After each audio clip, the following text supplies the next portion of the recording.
Pessoal, tudo bem com vocês? Estamos aqui hoje com a fisioterapeuta Carolina Gomes.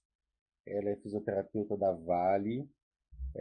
Já esteve conosco, falou do trabalho da Vale, já estivemos na Vale, turma anterior. Já teve uma conversa sobre a atuação da Carol na JBS. Então, a gente já tem várias conversas acumuladas, né, Carol? É isso E aí. aí, hoje, falaremos sobre a atuação da fisioterapia, do fisioterapeuta em perícias judiciais trabalhistas. Experiência sua também, né, Carol? Exato. Então, eu queria que você compartilhasse essa experiência com os estudantes, né? Eles estão na disciplina de fisioterapia do trabalho e tem Uhum. curiosidade de conhecer essa atuação, né? Aí está aberta a palavra aí para você. Beleza, professor. Antes de mais nada, né, eu quero. Tá dando para ouvir? Meu áudio tá bom, né?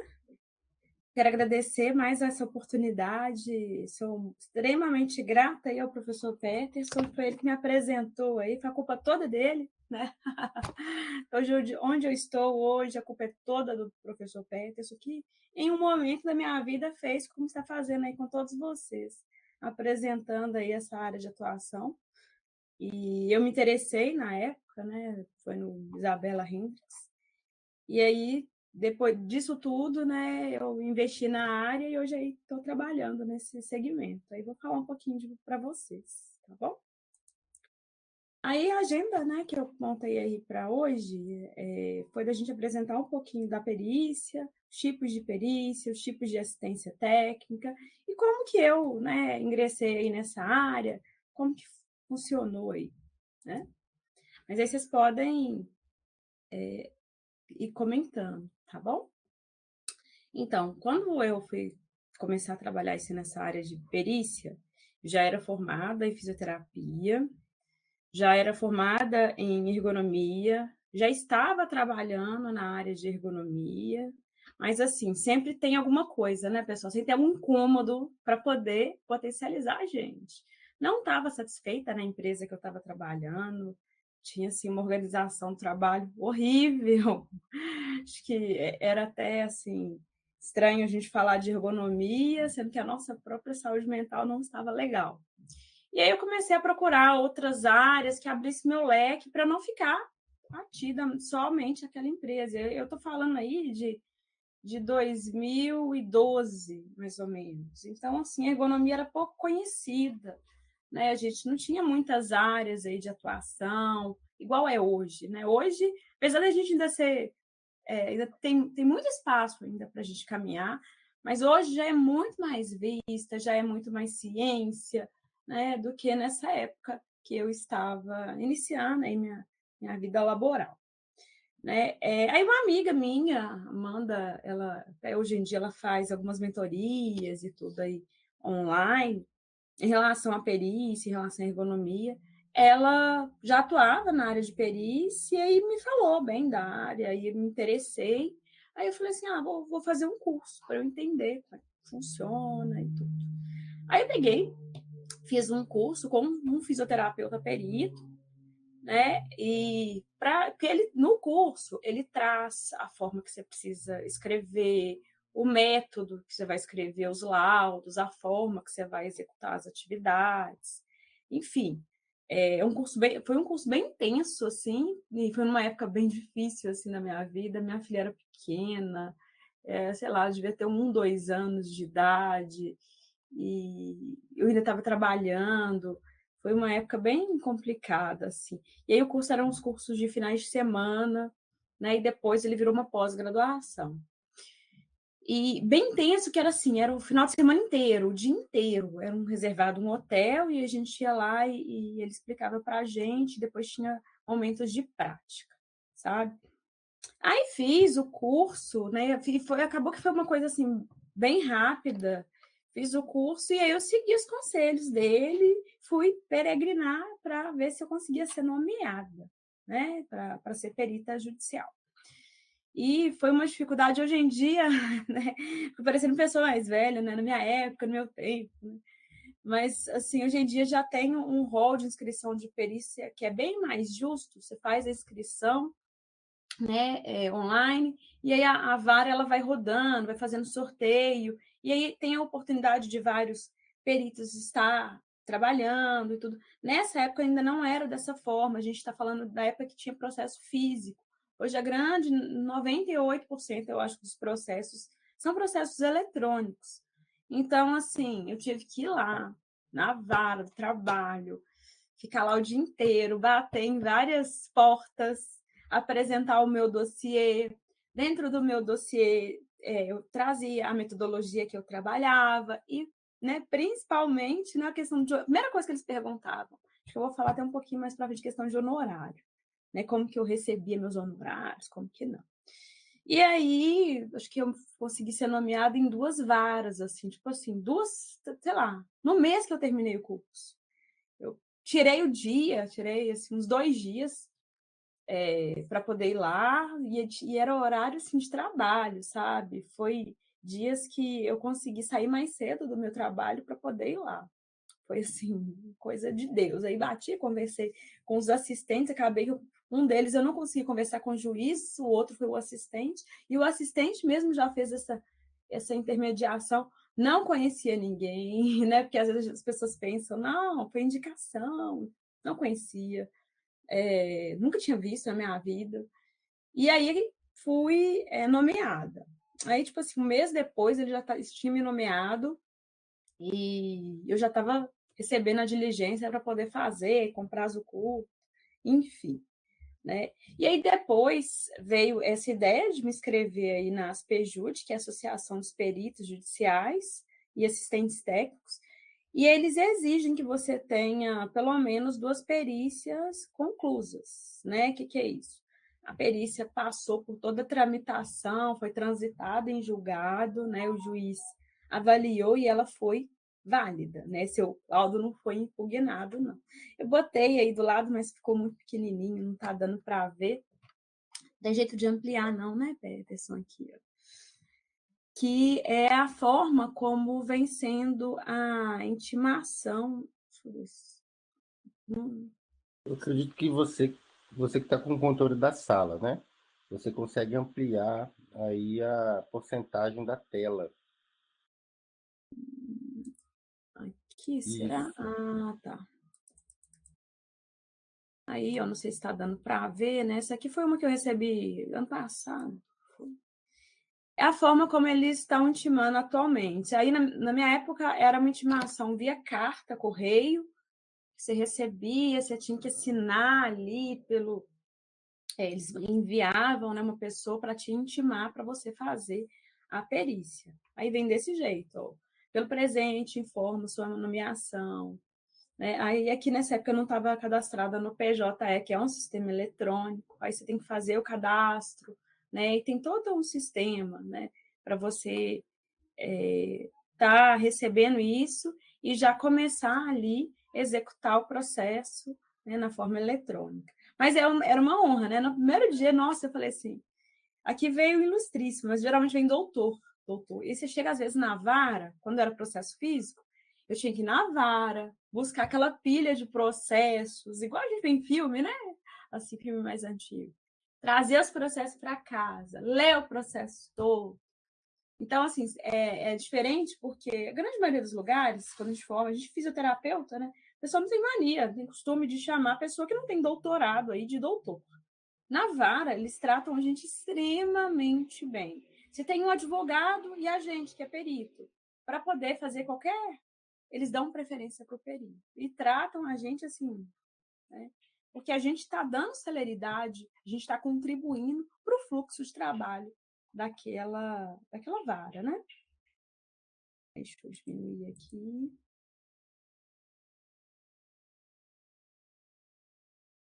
Aí, beleza. Então, quem que é o tal do perito, né? O perito é o profissional aí, independente da categoria, né, que ele vai ser, naquele momento, os olhos do juiz. Então, eu não posso ser parcial. O que é isso? Eu não posso favorecer nem o cliente, né, o autor do processo, geralmente, nos processos trabalhistas é uma pessoa, né, física, e em outros processos, né, tem outros autores. Mas aí vai ser exceção. Você não pode favorecer o periciado nem a empresa. Então, assim, você tem que fazer um relatório realmente imparcial. E a gente monta um dossiê, geralmente no curso de perícia eles orientam o que você tem que colocar, sua formação, sua especialização, se você participou de pesquisas científicas, eles gostam muito, trabalhos, publicações, enfim. E os honorários, né, não são antecipados. Raramente, né, só se for um perito assim que já está num nível assim muitos anos e que o relatório dele realmente tem um diferencial que nenhum dos outros tem, ele pode ser que ele consiga essa antecipação de honorários. O que significa isso? A gente só vai receber por esse processo na hora que for finalizado o processo, ou seja, na hora que o juiz finalizou todos os entendimentos dele, vai concluir ali quem que é o certo, quem que é o errado da história e vai dar a sentença dele. Então, isso aí eu estou falando de geralmente 2, 3 anos, tá? Então, assim, não pode ter pressa. Mas, assim, contudo, é uma situação muito honrosa que você vê o tanto que o nosso trabalho ali enquanto fisioterapeuta, né, está servindo para decidir a vida de uma pessoa ou de uma empresa, não é mesmo? Então, assim, e tem um valor grande, um valor estimado, né? Poxa, o juiz leu, ele entendeu o seu laudo, ele aceitou os seus argumentos, né, para poder tomar a decisão dele. Porque o juiz, querendo ou não, ele não é especialista em tudo. Então, ele vai nomear pessoas que sejam especialistas em determinadas matérias. Então, a gente vai ter perito na medicina, a gente vai ter perito na engenharia, né, nas diversas áreas. Tem ali um conhecimento específico para traduzir para esse juiz, para ele realmente formular ali a decisão dele pautada em algo que é correto, né? Vários processos existem aí um padrão de honorário. Essa parte é muito legal, pessoal, porque geralmente o juiz, quando ele vai, às vezes tem processo que você vê que ele nomeou um médico anteriormente a você, nomeou um engenheiro, e aí muitas das vezes o mesmo valor que o médico ganha é o valor que eu vou ganhar, é o valor que o engenheiro vai ganhar. Diferente do que acontece na nossa prática corriqueira, né? Que geralmente o médico ganha mais, né? O engenheiro ganha mais. Claro que existem situações, por exemplo, é uma perícia que exigiu um equipamento, alocação, e aí a gente coloca isso tudo que você usou para poder fazer a perícia, para justificar ali o valor do seu honorário que você está solicitando. Então, assim, se é uma perícia que exige muito maquinário, né, claro que o juiz vai ter que estimar um valor que aquele perito, né, precisou de ter custo para poder fazer aquilo. Né? Então, assim, e o que é necessário? Conhecer ali o Código de Processo Civil. Geralmente, nos cursos de perícia, de atualização em perícia, eles passam, geralmente tem advogado que passa essa atualização, e é muito importante, né? Porque às vezes a gente, no afã de querer escrever tudo, né, de trazer uma riqueza muito grande de detalhes para o juiz, a gente coloca coisa que ele não pediu. Então, assim, muitas situações que é trazido em voga, situações que não foram solicitadas, a gente corre o risco de ter o nosso laudo impugnado. Então, assim, realmente a gente tem que, às vezes, completaria o laudo, trazer outras informações? Completaria. Mas aquilo não foi solicitado pelo juiz, então a gente não traz. Né? Então, assim, a perícia realmente ela tem que se ater àquilo que está ali sendo solicitado. E aí, esse perito, né, essa pessoa é nomeada pelo juiz e ela vai fazer ali, a gente tem um prazo curto, geralmente 15 dias, né, a partir da ciência, a partir do momento que a gente é intimado e a gente dá o nosso aceite, que a gente precisa aceitar também, né? Não é só ele te intimar, não. Você é intimado e você avalia se aquele, porque às vezes, pessoal, o processo que você é intimado não é da sua matéria de competência. Eu já declinei em processo que realmente não era, né, a minha matéria, o juiz se enganou, se confundiu ali na hora de emitir, são muitos processos, isso acontece. Então, você tem o seu tempinho de ler, avaliar rapidinho, e aí você coloca o seu aceite ou não, né? A partir desse aceito, você vai ter ali seus 15 dias. Aí você já tem que ligar, né, se movimentar, entrar em contato com o contratado. Vou falar um pouquinho mais para frente. E o problema, né, a ser resolvido aí nessas perícias trabalhistas, principalmente. Depois eu vou falar das outras perícias. Geralmente são conflitos entre duas partes, né, entre empresas e os empregados. E onde existe a presença de uma doença ou lesão. Eu vou ter uma interrogação, porque às vezes o juiz não tem certeza que existe essa doença ou essa lesão. Então, assim, vai ser solicitado uma perícia para isso. E existe a questão da responsabilização dessa doença ao empregador, né? Será que essa doença que esse empregado está alegando, a responsabilidade dela é desse empregador mesmo, né?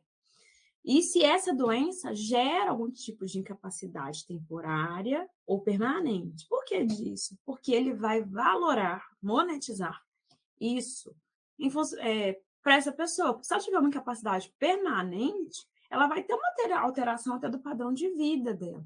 Se é uma pessoa que tem um baixo nível de escolaridade, ela vai ser difícil para ela se colocar no mercado de trabalho novamente, com uma lesão, e para ter o mesmo salário.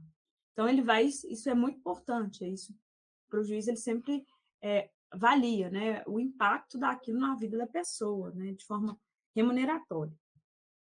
E se existe a presença da incapacidade, qual que é o percentual de perda, né, a ser ali avaliado? A pessoa perdeu quanto? 50% da funcionalidade dela, da incapacidade? 10%? Se eu perdi 80%, eu vou ter que receber ali uma indenização num valor bem maior do que se eu tiver perdido 10%, por exemplo. Né? E qual que vai ser, né, o impacto dessa perda na vida funcional desse empregado? Né? Eu vou comentar da perícia médica.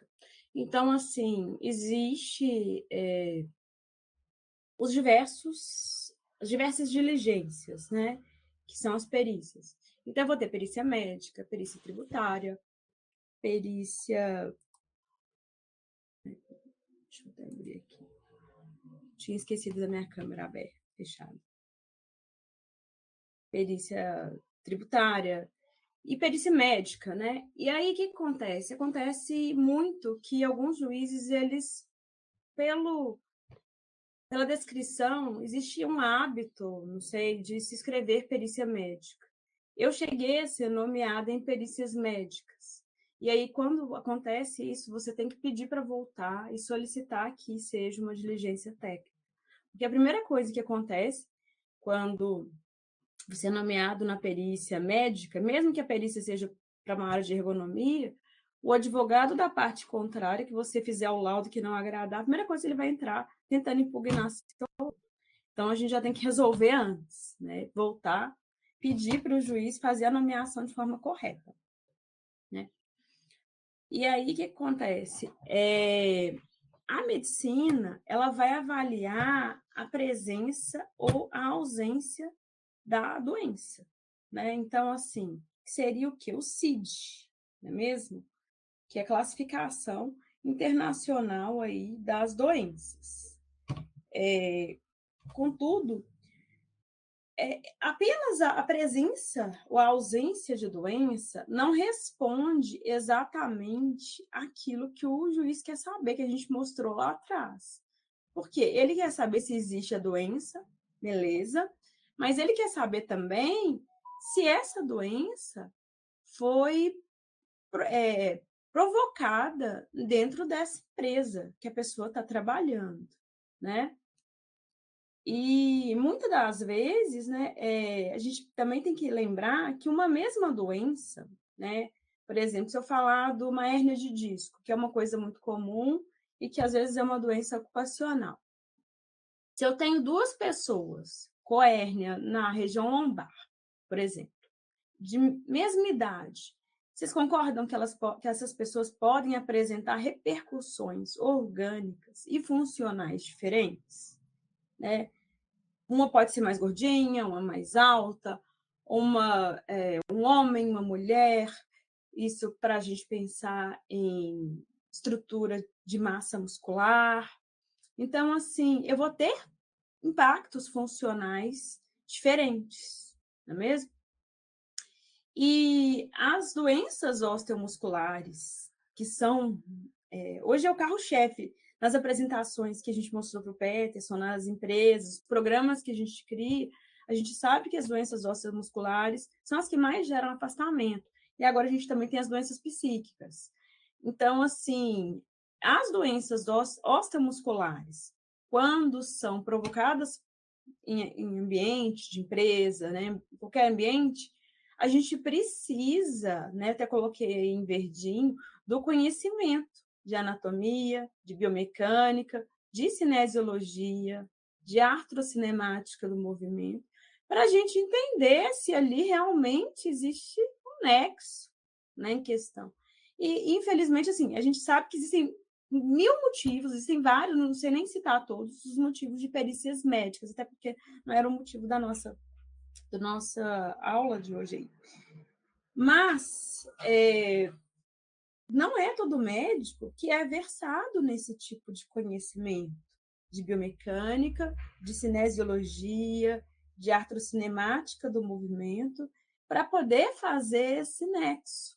Então, assim, o que a gente vê na prática da perícia é que a maioria das perícias, assim, quando são voltadas para a parte osteomuscular e são designados profissionais médicos, eles não trazem essa riqueza de detalhes. Fica muito baseado em um CID, né? Ah, ele tem isso aí não poderia provocar aquele ponto. Então, assim, aí a gente vê, né, o tanto que a nossa área favorece a tradução desse tipo de conhecimento, né? Teve até um tempo que teve o ato médico, e aí, nesse ato médico, tentaram reduzir aí a nossa expressão, não só nossa, né? De vários profissionais não médicos da área de saúde. E a perícia foi uma delas, né? Aí, sorte que a gente tinha fortes argumentos para poder coibir isso, e hoje em dia a gente já tem resoluções federais do CONFIT que nos garantem a execução de perícias, né? Contudo, por exemplo, se eu tenho uma perícia que me solicita ali uma verificação de nexo e não existe um CID, não sou eu que vou dar o CID, né? Eu vou solicitar que isso venha, e o CID é do médico, né? Então, o fisioterapeuta ele não dá o CID, a gente precisa saber, existe a doença? Primeira coisa, né? Se existe a doença, a gente faz esse nexo da doença que o médico já classificou, né? Muitas das vezes o empregado traz vários exames e dentro do exame o médico outros médicos externos, já colocam o CID. E aí a gente consegue fazer esse nexo de uma maneira assim muito fácil, né? E o que a gente vê assim na prática é que as perícias nessa matéria em específico, né, osteomuscular, por problemas laborais, quando é executada, assim, claro que toda regra tem sua exceção, tá, pessoal? Por profissionais médicos, ela não é tão rica em detalhes objetivos como a nossa. Tá? Vocês fiquem à vontade para perguntar aí. E aí, finalmente, qual que é a interseção, né, da fisioterapia, das perícias da fisioterapia, né, da perícia com a fisioterapia? Como vocês viram lá atrás, que eu citei para vocês, o juiz ele vai solicitar da gente, né, alguns itens. Um deles é a capacidade funcional desse empregado, dessa estrutura que está ali acometida, né? E como que a gente vai fazer para avaliar isso? A gente tem conhecimento, né? A compreensão de fisiopatologia, de biomecânica, é uma coisa, é uma matéria do fisioterapeuta. Então, assim, não está presente em graduações de medicina, apesar que a gente tem aquela ideia, né, quando a gente está na graduação, que o médico aprende tudo, que ele sabe tudo, né? Ele aprende de medicina. Isso é um item muito presente. No final, eu vou mostrar até um parecer de um juiz para fisioterapeutas, que é bem assim honroso. e estabelecer nexo entre uma patologia já existente e a condição de trabalho, né? Quem que faz muita avaliação de condição de trabalho? 90% são ergonomistas que têm a formação inicial de fisioterapia. Porque para os outros, às vezes, a gente, dentro da ergonomia, a gente tem matéria de anatomia, de fisiologia. Para a gente que já sai quentinho da universidade, é muito mais fácil você visualizar. Aqui eu tenho um acometimento do ombro, do complexo do ombro. Aqui eu vou ter de membro inferior. Né? E, às vezes, que a ergonomia é um curso que é aberto. Né? Eu posso ser arquiteto, fazer ergonomia, posso ser advogado, fazer ergonomia, enfim, é um curso aberto. Na minha época, por exemplo, que eu fui fazer ergonomia, dentro da ementa que foi publicada pela UFMG para fazer a pós, tinha muitos cursos lá, só não tinha fisioterapia.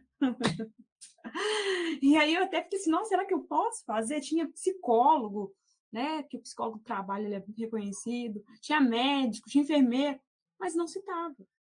E aí, hoje em dia tem uma inversão, tem muito mais ergonomista, fisioterapeuta do que das outras áreas. Tem psicólogo também e arquiteto bastante, né? E, por fim, aí avaliar a condição ergonômica do trabalho, né? Então, assim, a gente tem... o COFITA, eu estava lendo a resolução um pouquinho antes de dar essa aula para vocês, ele separa as nossas atribuições para capacidade funcional e avaliação ergonômica, né? E só que, no meio disso tudo, ele não deixa claro lá, mas existe esse estabelecimento de nexo. O que é o nexo? É a interseção, né? A capacidade funcional é um exame, e isso tudo, gente, quando o juiz te pede, ele te pede em específico, quer avaliação da capacidade funcional. Aí você vai fazer. Às vezes, vocês viram que são 3 itens, né? Você não pode fazer o outro se ele te pedir o primeiro. Você responde exatamente o que eu estou te perguntando. E a capacidade funcional, como que a gente faz? Né? Eu, nessa época, eu não tinha consultório. Aí eu alugava um consultório, algumas horas, um consultório médico, e fazia essa avaliação. Até na Contorno, na época. E aí você precisa de um espaço clínico, né, para você poder fazer testes padronizados, você vai avaliar, você vai testar a estrutura daquele empregado, daquela pessoa. E o legal da perícia é que, assim, você tem um tempo para estudar aquilo, né? Digamos que você não seja especialista em joelho, né? Você formou, você não é especialista naquilo. Mas se você já leu ali que o problema do empregado é joelho, né? Então você tem um tempo antes de ir lá, de marcar e tudo, de entender tudo que aquele empregado trouxe dentro, né, dos relatórios, os processos vêm com bastante volume, né?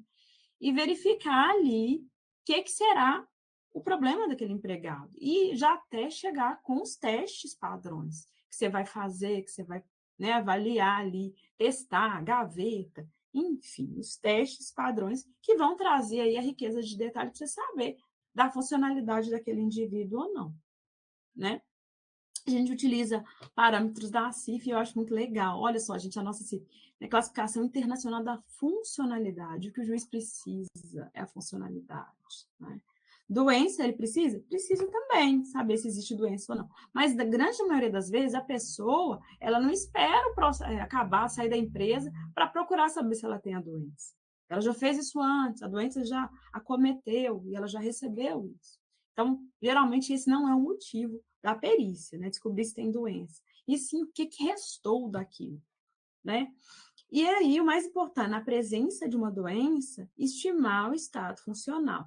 Tudo bem, beleza, você tem osteoartrose no seu joelho, você fazia uma atividade de limpeza pesada e tudo.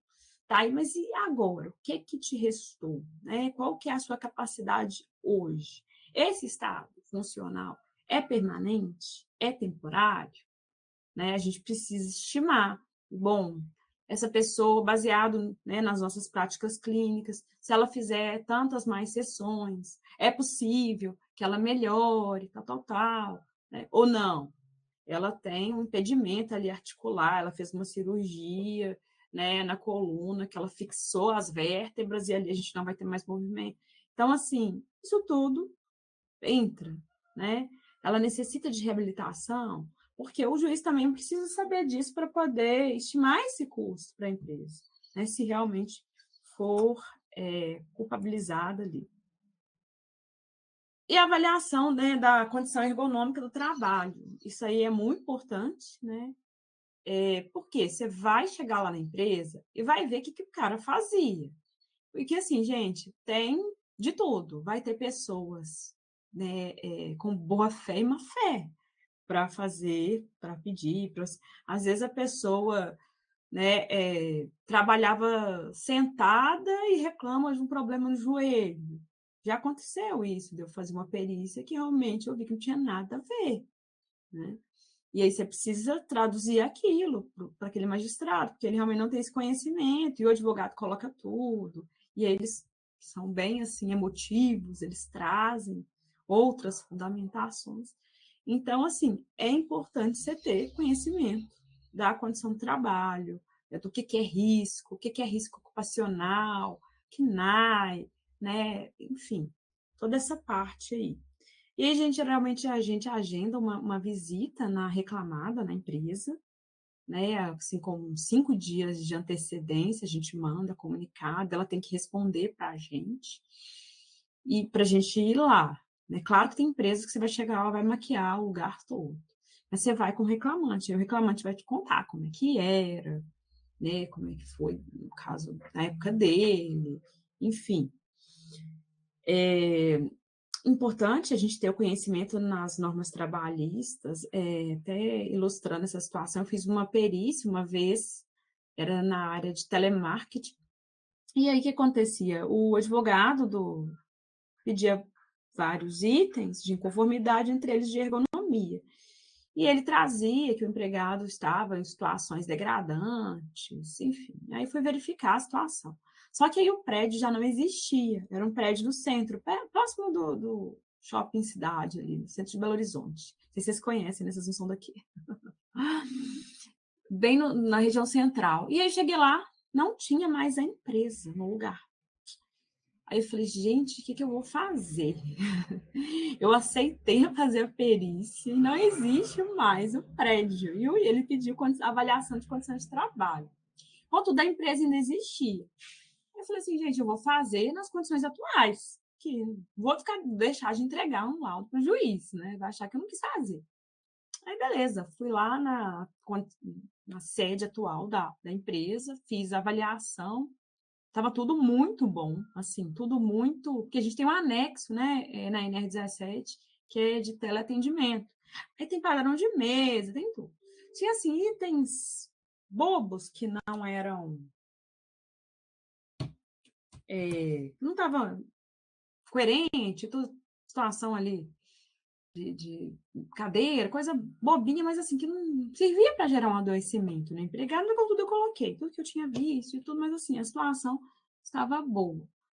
Mas aí, assim, é legal, o que aconteceu? O reclamante alegava muitos problemas e tudo, e aí, no final, o juiz elogiou, falou que como não existia a situação, que foi legal ter feito, elogiou por ter feito na situação atual, e ele negou provimento à causa ao reclamante, né? Ele disse que no processo ele citava que o reclamante, se as condições eram degradantes na época, cabia a ele ter guardado provas disso. Então, assim, não tinha como a situação boa e tudo da empresa que ela trazia, ele, né, punia essa empresa por uma fala, né? Não existia prova.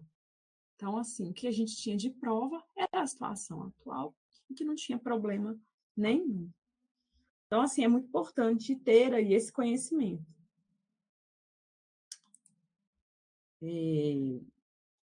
Aí, né, eu coloquei até na ordem de coerência que você faz o quê? Geralmente tem juiz que te pede os 3, te pede para você avaliar o reclamante, verificar ali a condição dele, a funcionalidade, ir na empresa e verificar se tem nexo, né? Então tá, eu tô vendo que a pessoa tem osteoartrose, que já tinha um CID ali, verifiquei que ela tem impacto naquele joelho da osteoartrose, avaliei, graduei clinicamente, fiz testes, coloquei os testes todos que eu fiz, o score que essa pessoa atingiu, força, né, tônus, tudo. A gente avalia clinicamente. E aí a gente entra na empresa, a gente vê o que o empregado fazia e a gente consegue atestar se aquela situação de trabalho dele poderia provocar ou não problema que ele tem, né? Isso aí é bem legal, que aí você consegue fazer todo o fluxo do Nexo. Teve uma época que o Nexo ele estava ficando só para os médicos fazer. Então, assim, a gente não podia fazer Nexo, era um ato médico. Mas hoje a gente pode fazer essa ligação, mostrar para o juiz, olha, eu tenho pessoa com a doença, eu tenho a pessoa com tanto de incapacidade na articulação, e eu tenho esse movimento que provocam exatamente essa incapacidade. Né? Então, assim, tem tudo a ver com o que a gente aprende. Por fim, a gente tem as assistências técnicas, né? As assistências jurídicas. A gente brinca, né, que ser perito é mais suntuoso, né? Você está trabalhando para o juiz, seu nome vai ficar ali. Só que assim, a gente demora a receber. Nas assistências, você recebe na hora, assim, quase que no dia, vamos dizer assim. E eles sempre estão com prazo estourando, ligam para a gente formular a pergunta, que são os quesitos. Deixa eu ver se eu coloquei ele. A gente vai ser parcial, nesse caso a gente vai estar do lado da empresa. Então, assim, muitas das vezes você vai avaliar toda a documentação que aquele ex-empregado entregou, buscando retirar o nexo. Olha, não foi aqui na empresa, não. Então, assim, às vezes o advogado mal orientado, ele coloca até prova que prejudica o cliente dele. Né? Porque aí você vai poder falar assim, não, peraí, ele já tinha essa doença aí antes, né? Essa doença não foi acontecida aqui, não. E existe um gap na área médica também, que a maioria dos exames, não sei se vocês já trabalham, se já trabalharam algum dia, a maioria dos exames, assim, do trabalho, né, exame médico ocupacional, que quando a pessoa é contratada, ela precisa fazer, eles são pouco minuciosos. Então, se é um empregado que vai trabalhar numa área pesada e não é avaliado assim sucintamente, né, aquele empregado, fortalecimento, qual que é a situação dele, né, ele tem escoliose, não tem, e ele entra com apto, né, o médico tem que dar o apto para ele entrar, tá apto. Quando ele recebe o apto, significa que ele não tem nada, ele está bom para trabalhar. E aí, se ele sai, ele é demitido, e ele tem um quadro de adoecimento, é a pergunta que é feita. Peraí, eu entrei apto, eu saí com um quadro de adoecimento, então, por que não pode ter sido na empresa? E aí, muitas empresas, baseado nisso, começaram a atenar, né? Peraí, já tem uma situação de trabalho aqui que não é tão boa e não é tão fácil de melhorar. Eu vou contratar um empregado que já está com algum problema? Então, aí abre brecha até para a gente atuar nessa prévia, nessa contratação. Uma avaliação inicial, né, minuciosa, avaliar ali como que o empregado está, coluna, né? Existem vários tipos de exame, hoje já são realizados, para esse tipo de coisa. Existem exames de imagem, que avaliam ali a cor da estrutura, uma estrutura mais inflamada vai estar mais vermelhinha, no exame de imagem. Né? Então, assim, existe esse outro campo, né, no início ali da contratação também. E, às vezes, muito negligenciado e a empresa acaba perdendo lá na frente. Né? E quando ele é feito de forma muito certinha, você já chega, avalia o empregado, vê que o empregado, né, existia algumas doenças, às vezes o próprio empregado te conta no início do exame admissional, e aí aquilo ali é anotado. E na hora que ele sai, reduz a culpa. Por exemplo, não, a empresa tinha situações ruins? Tinha. Potencializou a situação? Potencializou, mas o empregado já tinha um problema. Aí a gente entra com uma causa, né? E aí reduz o valor que a empresa vai ter que pagar ali de indenização para esse empregado, porque ele já entrou com um problema. Né? Mas aí um gap muito importante é essa questão do apto. Né, que às vezes o exame ocupacional é feito assim, tipo, meia hora você faz. Tem milhões de empresas aí em cima disso, de fazer um volume grande, e que não dá tanta atenção. Principalmente empresas, às vezes, pequenas, assim, sabe? Que existe risco, mas elas não têm um médico delas, aí elas terceirizam essa parte, né? E aí o que acontece? Esse empregado entra com uma ação judicial e a gente precisa buscar prova ali, dentro da vida ocupacional daquele empregado, que traga que aquilo ali não aconteceu dentro da empresa. Ou então, o processo já está ocorrendo, um outro perito foi nomeado, né? E aí, eu preciso fazer perguntas, que são os quesitos, para favorecer o meu cliente, que é a empresa.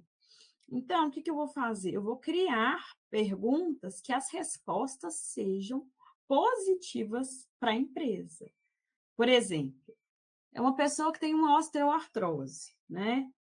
E aí eu quero tirar isso da empresa que me contratou. Eu quero que esse problema desse empregado não seja dela. Aí eu começo perguntando: existem quais são as causas de artrose?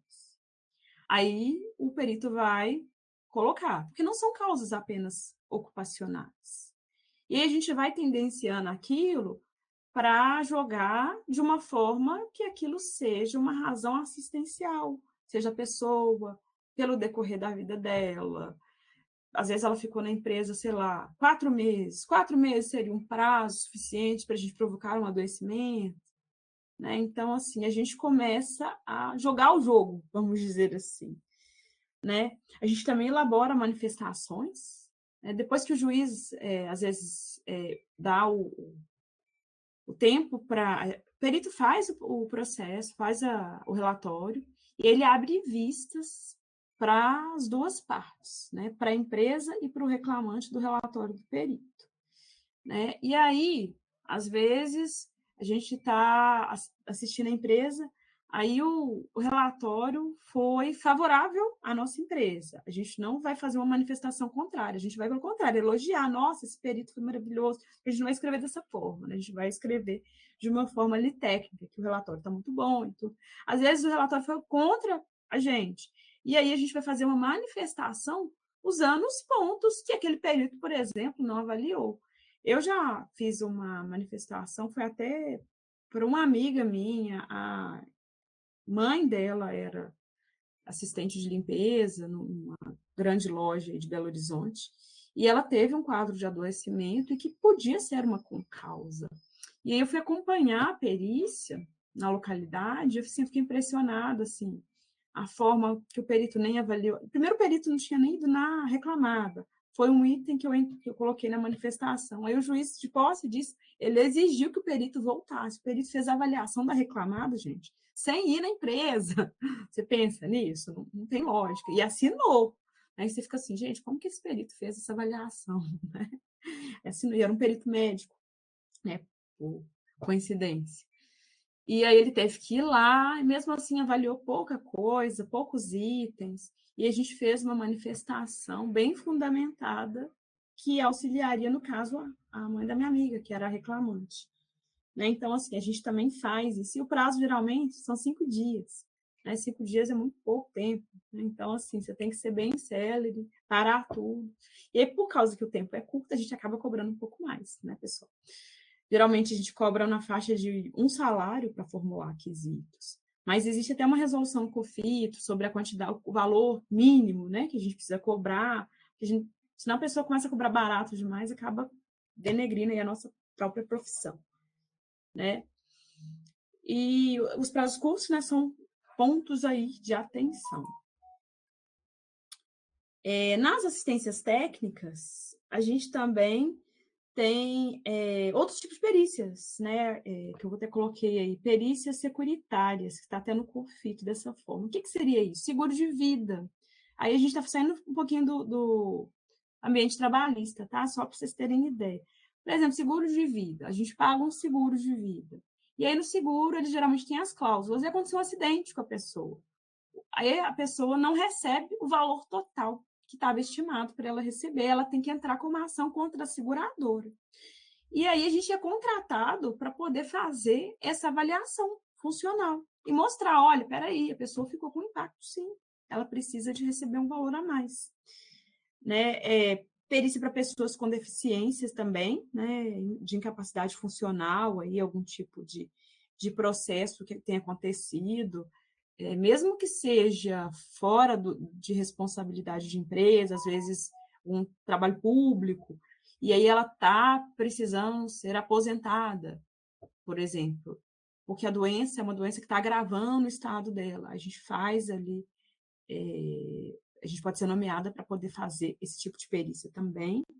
E perícias extrajudiciais. Eu vou ter até um caso de um amigo meu. Que aconteceu? Um conflito com a ex-mulher trouxe que ele tinha agredido ela. E aí ela traz uma série de provas, só que as provas dela não eram contundentes. Ele tinha gravação de todo momento que ele esteve com ela e que não tinha agressão nenhuma. E aí auxiliei ele mostrando que o tipo de agressão que geraria, né? Ela trazia coisas bem graves, né? de solicitação. E aí você pode participar mostrando que aquele tipo de lesão, de suposta lesão, não pode ser provocada, por exemplo, ela trazia que ele tinha machucado ela, só que ele ficava distante, em pé, ele deveria ficar abaixado para ter aquele tipo de lesão coincidente, entendeu? E dentro da filmagem a gente não tinha nada que falar para isso. Então, assim, abre um leque muito grande aí de atividades para a gente, enquanto fisioterapeuta, né, que a gente não imaginava. Né? A relação com a empresa eu já comentei, né, que é uma relação parcial, e a gente busca aí provas que corroborem com os interesses da empresa. Então, a gente vai avaliar aquilo ali sobre um outro aspecto. Né? Aí, aqui, deixa eu ver se eu consigo aumentar. Aqui, eu trouxe um orgulho aí de ser fisioterapeuta, porque, geralmente, os advogados, eles, sempre quando a gente vai contra, né, enquanto a gente está com o perito, a gente vai contra a parte que eles estão defendendo, né, seja a empresa, seja o cliente, o reclamante, eles vêm matando e pedindo para impugnar nosso laudo. E a grande maioria das vezes eles ainda usam como justificativa o fato da gente não ser médico. E aqui foi até com uma amiga minha que é perita. Geralmente o juiz ele dá só um parecer objetivo e rápido. Ele não gasta muito para escrever isso, não. Ele já coloca que tem uma resolução e tal, e ponto. Mas esse aqui, ele quis escrever, assim, sobre a parte da questão da fisioterapia. Eu vou até ler um pouquinho para vocês aí. Mais exato, até porque a questão do incidente trazida à tona pelo reclamado sobre se tem ou não a perita judicial, a habilitação, que era uma fisioterapeuta, né? A habilitação legal para realizar uma perícia em matéria de acidente de trabalho. Acidente de trabalho é que, assim, quando a pessoa adoece, ela recebe um código no INSS, que é o código B91, que ele configura aí o acidente de trabalho.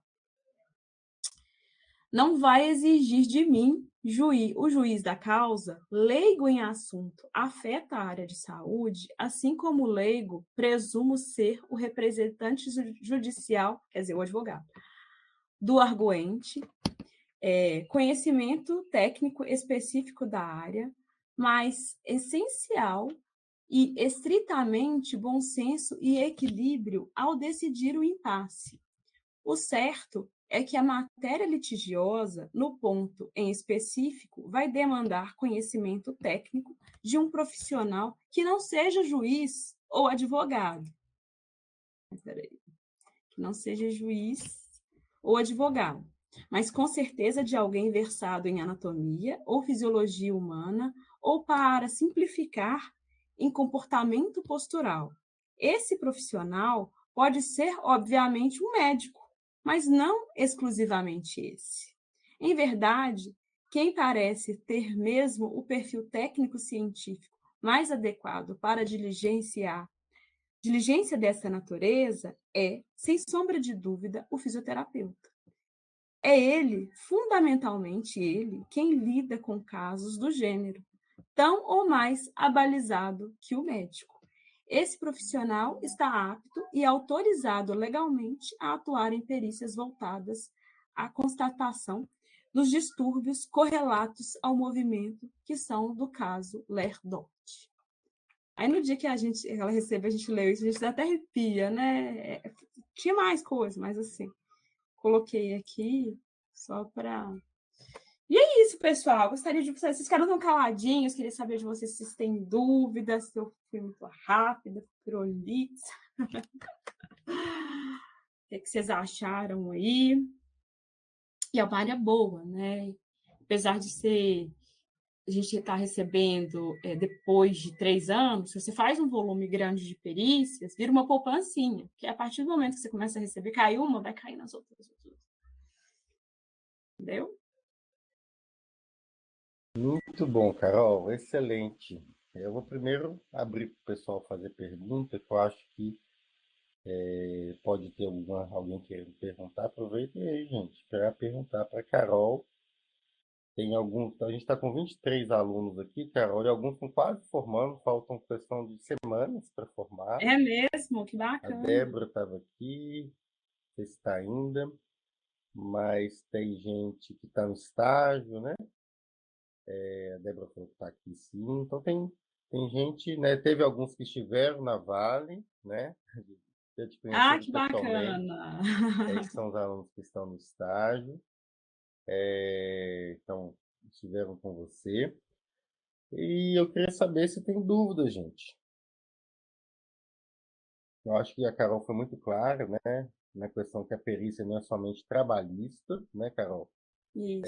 É uma área que exige o conhecimento da fisioterapia do trabalho, das normas trabalhistas, e ao mesmo tempo muito conhecimento clínico. Então a gente tem que juntar essas duas habilidades, né? Tanto a questão clínica como a questão normativa. Então é bem interessante. Tem que ser um fisioterapeuta bem completo, né, Carol? Isso é Isso. O interessante. Eu bom acho, das perícias é que a gente tem a pessoa, assim, por menos que ela seja especialista naquela articulação, ela tem o tempo de estudar, isso de ficou fazer muito exatamente. claro. Isso é muito interessante. A questão do exame admissional também, a importância de um bom exame admissional. A gente sabe que algumas empresas fazem de qualquer jeito, mas ao mesmo tempo tem empresas que contratam fisioterapeuta para fazer essa avaliação Sim. mais detalhada. Eu não sei como que é aí na Vale. Lá a gente está colocando, a gente tem essa avaliação aí. Não tinha, né? A gente foi ganhando mercado, foi um crescimento, né? A gente entrou em 2020 lá como próprio, antes a gente era terceiro. E aí, a partir do momento que a gente foi demonstrando, hoje em dia, a gente tinha um programa que chamava Meu Médico. Hoje a gente não tirou o programa Meu Médico e botou os programas de fisioterapia, o programa de absenteísmo ósseo, ele é principalmente ditado por fisioterapeutas, sabe? É uma inversão aí nessa lógica. E antes a gente tinha aquela figura, né? Outras empresas que não a Vale, a gente tinha aquela figura do médico totalitário, conhecimento só dele, né? E aí aos poucos a gente está mostrando que não é por aí, né? Eu lembro que, não sei se foi no Isabela, tinha um professor lá que falava que o fisioterapeuta só não opera, o resto a gente faz. Então, assim, é muito orgulho, né, a gente chegar aí nesse nível, a gente ser reconhecido judicialmente, ser chamado de doutor, né, igual um advogado, que, assim, nem sempre advogado é doutorado, né, e ser tratado ali no mesmo nível, de igual para igual, a remuneração, né, ter ali a mesma, do médico, o médico ganhou o mesmo que você, sabe? Então, assim, aos olhos do juiz, você tem o mesmo, seu conhecimento é tão válido quanto o dele, né? Isso é Com certeza. maravilhoso. Mas ninguém quer fazer pergunta, não, gente? Deixa A eu ver aqui. Luísa está Boa tarde, fazendo. Carol. Os termos possuem maior relação com o que aprendemos na graduação ou mais jurídicos? Olha, não tenha temor dos termos. Realmente são termos jurídicos, que vem te perguntando. Mas isso aí você aprende rapidamente a traduzir esses termos e você consegue levar o seu laudo nos seus termos de fisioterapia mesmo, de fisioterapeuta. Tá? Não precisa. Claro que a gente não vai ficar colocando lá ADM, né? Amplitude de movimento, que eles vão saber. A gente tem que traduzir um pouquinho para eles também o que precisa e tudo, no linguajar mais coloquial. Mas, assim, não tenha medo. tem os termos jurídicos e você pega rapidinho. E a questão dos nossos termos, né? Você falou da CIF, e a CIF Isso, às vezes é subutilizada pelos fisioterapeutas, né? Todo mundo aprende de CIF, mas só exatamente. que na hora de usar na prática, não usa a E CIF, tanto que né? ela é importante, gente, né? Assim, eu vejo. A gente está construindo programas na Vale que a gente usa a CIF como parâmetro, né? De funcionalidade, o que a gente está conseguindo avançar com o empregado, se ele melhorou, se ele não melhorou. Então, assim, é o universo da fisioterapia. E assim, quando a gente entra na graduação, a gente acha que é só aquele profissional que vai fazer reabilitação em clínica, né? E aí tem tudo, cardio, respiratório, tem até interseção engenharia e interseção jurídica. É, assim, sensacional. Deixa eu ver, boa tarde, você tem alguma indicação de site ou plataforma para ficarmos de olho nas atualizações da área? Ela fala em relação à área jurídica? A área de perícia, fisioterapeuta perito, pelo que eu entendi. Ah, tá. Olha, eu fiz, na época eu fiz o curso, chamava IEDUV, com o Veronese. Não sei se você conhece, Petros, deve conhecer, né? Veronese é famosinho. E eu geralmente me atualizo com ele nessas questões. Mas aí, a partir do momento que você faz, por exemplo, eu me inscrevi no Asperjude. Eles viram e mexem, e eles mandam para a gente material, vai ter curso, atualizações, igual o Código de Processo Civil, ele foi atualizado, eu não sei se foi em 2020, eu não lembro exatamente a data. Eu sei que eles me mandaram, porque eu sou inscrita lá, e aí eu fui fazer a atualização com eles. Então, assim, a partir do momento que você se inscreve, você acaba recebendo muita coisa, sabe? E muitas varas hoje em dia entram no site das PJus para poder captar, às vezes, o perito. O difícil é que, sim, você está lá, você tem que ter 2 perícias já concluídas. Então, assim, você tem que fazer primeiro, cadastrar, tem uma taxa lá que você paga anualmente, que é similar aí à taxa do CREFITO, é uma anuidade, né? Mas você tem todo o contato com o hall dos peritos, aí você fica lá aberto. E você pode deixar qual tipo de perícia que você está habilitado, que você quer fazer. Né? Se é só trabalhista, se você abre, igual a gente mostrou aí, para securitária, se você abre para outras áreas. Né? Tem até área criminal hoje em dia. A pessoa foi lesada, e aí ela está processando quem, né, lesou e o que ficou ali de resquício, o que prejudicou a funcionalidade dela naquela situação de agressão, né, enfim. E aí pode ser feita também. E as perícias à parte, que nós somos contratadas, né? Às vezes o perito oficial fez um relatório e a gente vem com uma assistência técnica questionando todo aquele relatório que o perito fez. E aí, lembrando que, eu esqueci de comentar que as perícias, eu não posso fazer aquilo da minha cabeça. Eu tenho que fazer algo que é aceito perante a minha sociedade técnica. Então, assim, eu tenho que comprovar que, sei lá, avaliei um joelho. O método que eu usei é um método válido. Então, assim, eu não posso simplesmente falar, olha, ele está com 100% de força, porque eu achei que tá. Eu tenho que... Acaba que uma perícia é praticamente um TCC, né? Exatamente. Você tem que basear uma tese, né? Você testa hipóteses, você tem que usar instrumento, justificar o instrumento, citar referência. Não é uma Isso. coisa do que você acha, né? A sua experiência somente não é o suficiente. Você tem Isso. que Tipo, ter todo um embasamento científico. Então, até por isso, o fisioterapeuta com certeza faz isso muito melhor que outros profissionais. Até porque sim. aprendeu a fazer um TCC, teve que fazer para formar, né? Exatamente. Tudo aquilo que a gente aprende, né, para poder fazer o TCC, artigo, a gente usa artigo científico, por que eu estimo que aquela doença ali ela vai ser permanente, né?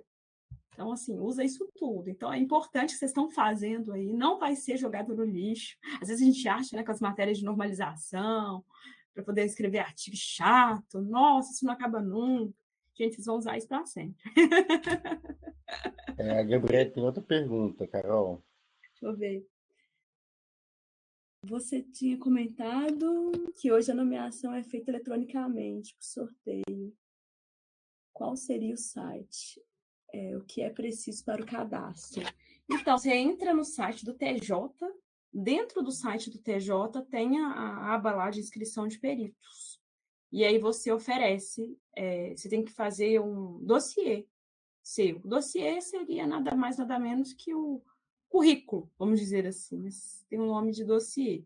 E aí você coloca toda a sua experiência e tudo. E aí você já entra, não tem aquela coisa antiga de você ficar lá batendo na porta e tal, como eu fiz na época, para você ser nomeada, enfim, né? Porque isso facilita o trabalho do judiciário, né? Eles gostam, eles ficam muito contentes com o nosso trabalho, porque não sei se você sabe, a gente tem um volume muito grande de processo judicial trabalhista. Né? Esse período que eu comentei com vocês, 3 anos, é porque vai um processo, volta outro, e são poucos juízes, e não é todo mundo que aceita, às vezes, trabalhar igual da forma que eles pedem, com honorário que não é antecipado, que é só no final, né, da causa conclusa. E entra no site do TJ, eu não sei qual que é a cidade dela, a MG? Ele está em Valadares, né? Então deve ser Não TJMG sei se mesmo. a cidade dela é Valadares. Qual é? Valadares mesmo. Isso, aí você vai entrar lá e aí você vai ver, tem todas as orientações, né, de você ser um profissional, aí você já tem que ter, pagar todas as taxas, você tem que estar inscrito no CREFITO, você não pode não estar inscrito no CREFITO, é um dos motivos que pode te derrubar o seu laudo, né, se o advogado descobre que você não está inscrito, que você não pagou a taxa, por exemplo, ele pode utilizar isso para poder derrubar o seu laudo, né? Impugnar o seu laudo. E aí você tem que também estar adimplente com todos os tipos de custas, não seria de processo, seria de inscrições, né? Porque quando você já recebe com os descontos todos, né? A justiça já te paga com todos os descontos, tudo certinho. E quando demora, assim, por exemplo, 3 anos, também tem os juros. Eles já colocam juros, tudo certinho, tá? Mas é só você entrar no site do TJ que você consegue. Deixa eu ver aqui. A outra plataforma seria as PJude. Dá uma olhada nas PJude que vocês podem se interessar. Mas aí, para entrar lá, é isso. Tem que já ser perito e tudo. Deixa eu ver, boa tarde. Não. Esse aqui eu já respondi. Com mais perguntas? Eu não tenho mais perguntas. Eu vou te agradecer, Carol, pela participação.